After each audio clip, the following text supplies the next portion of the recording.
भगवान। बालाजी वेंकटेश भगवान की सेवा पूजा की व्यवस्था भी रामानुज स्वामी ने ही सुदृढ़ की। रामानुज स्वामी के समय तक तिरुपति बालाजी को लोग शंकर जी का पुत्र कार्तिकेय समझते थे और वहां पे लोग तेल से उनका अभिषेक करते थे, कड़ुआ तेल से, सरसों के तेल से, और बेलपत्र चढ़ाते, भस्म चढ़ाते, धतूरा चढ़ाते, इसी प्रकार उनकी पूजा करते थे। एक दिन भगवान वेंकटेश ने, बालाजी ने, तिरुपति बालाजी भगवान ने रामानुज स्वामी को स्वप्न दिया कि आओ और आकर के मेरी पूजा का विस्तार करो। ये लोग मुझको कार्तिकेय समझ करके, शंकर जी का पुत्र समझ करके तेल चढ़ाते हैं और इस प्रकार से मेरी पूजा करते हैं। तो 1000 शिष्यों को लेकर के रामानुज स्वामी तिरुपति बालाजी गए। राजा को बुलाया, वहां का जो राजा था, और राजा से कहा कि भगवान ने इस प्रकार से स्वप्न दिया है, इनकी पूजा वैष्णव विधि से होनी चाहिए, आगम की पद्धति से होनी चाहिए। ये भगवान विष्णु के रूप हैं, इनकी वैष्णव विधि से पूजा हो। तो राजा ने कहा कि ये पहले से जो लोग पूजा कर रहे हैं, ये लोग तो इनको कार्तिकेय कहते हैं, शंकर जी का पुत्र कहते हैं, कैसे निर्णय होगा? बोले भगवान के विग्रह में जो चिन्ह हो, उस चिन्ह से निर्णय किया जाए। अगर मूर्ति में धनुष बना है तो समझो राम जी हैं, मुरली लिए हुए हैं तो समझ लो कृष्ण भगवान है, त्रिशूल और डमरू लिए हैं तो मूर्ति का स्वयं व्यक्ति को ज्ञान हो जाएगा कि ये शंकर भगवान है। तो राजा ने कहा मूर्ति में देख लो, अगर चिन्ह बने हो तो इनको भगवान की विधि से पूजा करो। तो जब मूर्ति का निरीक्षण किया गया तो मूर्ति में कोई चिन्ह नहीं। तिरुपति बालाजी की जो मूर्ति है, आज भी चित्र में आप देखते हैं कि ऊपर की भुजाओं में शंख चक्र है, लेकिन वो शंख चक्र ऊपर से लगा हुआ।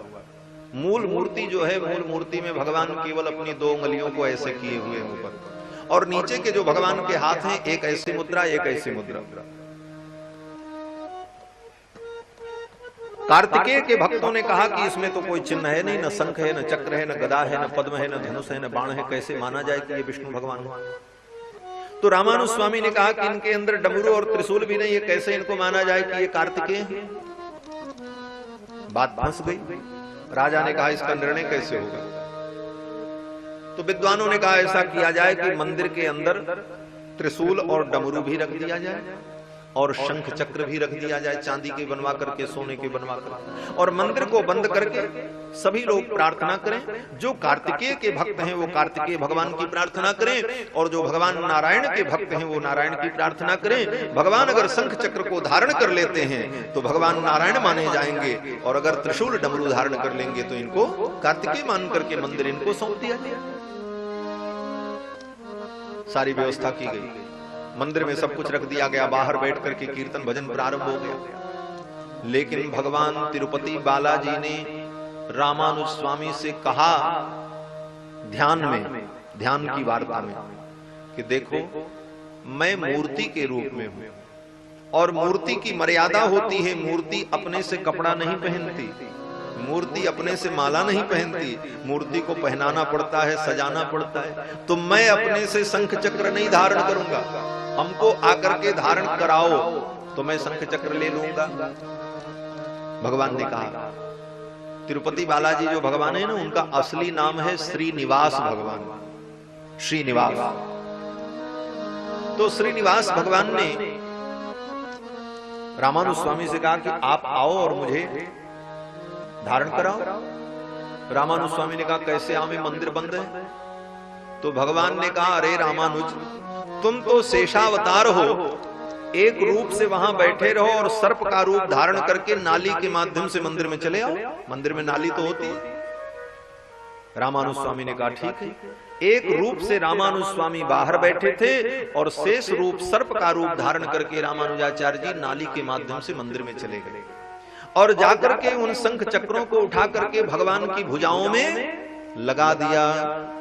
भगवान की भुजाओं में जब लगाया तो भगवान ने कहा रामानुज, जब मेरी भुजा में तुमने शंख चक्र लगा ही दिया है तो मेरे कान में मंत्र भी दे दो, मेरे गुरु बन जाओ। और फिर भगवान तिरुपति बालाजी को रामानुज स्वामी ने मंत्र दिया। धीरे से कान में रामानुज स्वामी ने कहा ओम नमो नारायणाय। यही मंत्र सुनाया भगवान को। और भगवान तिरुपति बालाजी ने कहा, रामानुज इस रूप में आप मेरे गुरु हो गए और मैं आपका शिष्य हो गया, क्योंकि जो शिष्य की भुजाओं में शंख चक्र के चिन्ह को अंकित करता है वो गुरु कहलाता है। आपने मेरी भुजाओं में शंख चक्र का चिन्ह अंकित किया और मेरे कान में अष्टाक्षर मंत्र का उच्चारण किया, इसलिए आप मेरे गुरु हो गए। रामानुज स्वामी ने कहा, तो जब गुरु हो गए तो गुरु दक्षिणा लाओ। चेला से दक्षिणा ली जाती है। रामानुज स्वामी ने कहा, जब आप मेरे चेला ही बन गए इस रूप में, तो अब आपसे हम दक्षिणा लेंगे।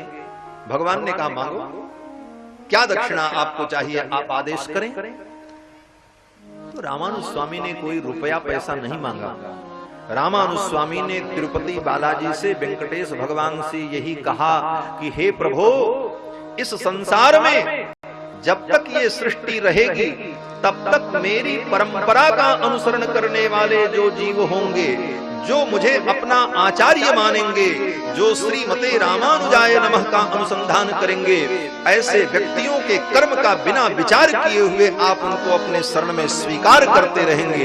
यही गुरुदक्षिणा मिले, यही गुरुदक्षिणा भगवान से मांगी। रामानुज स्वामी ने भगवान से कहा कि अस्मत् संबंधि संबंध चरमावधि यावत, जब तक ये सृष्टि रहेगी तब तक चरम काल तक जो मेरे संबंधी होंगे, मेरे अनुयायी होंगे, जो मेरे सिद्धांत का अनुपालन करते होंगे, उनकी शरणागति को आप स्वीकार करते रहेंगे, उन्हें आप अपने चरणों में बुलाते रहेंगे। यही गुरुदक्षिणा आप, ये गुरुदक्षिणा तिरुपति बालाजी ने रामानुज स्वामी को दी।